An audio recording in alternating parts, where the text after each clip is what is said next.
I'm about to introduce you to one of the grossest creatures on Earth. It's the tongue-eating isopod, Cymathoa exigua. Isopods are crustaceans like lobsters and crabs. This particular isopod happens to live in the ocean and is a parasite. It's a sort of marine louse, only it's way creepier. Hey.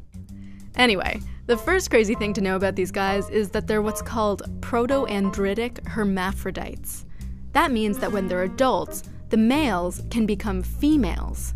These isopods infest fish, so what happens is that a number of juveniles enter through the fish's gills and all mature into males. Then, one of the isopods will become a female, and that's when things get really freaky. The female will crawl into the fish's mouth and attach herself to the base of the fish's tongue using her back legs. Then, she'll suck blood from the tongue until it withers and dies. This procedure is quite unpleasant for the fish, but it doesn't kill it. In fact, it starts using the parasite like a prosthetic tongue. Meanwhile, the isopod just continues to hang out in the fish's mouth, Yum. sucking its blood or feeding on fish mucus. Mucus.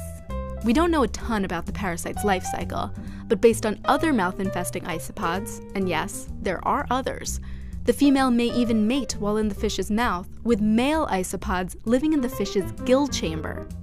I know this doesn't sound real, so here's a photograph of a mouth-infesting isopod to prove it.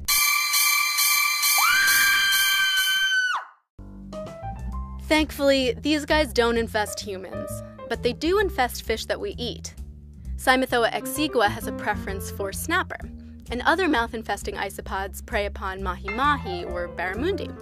So the next time you're at the grocery store, take a look inside that red snapper's mouth. You might find a tasty treat inside.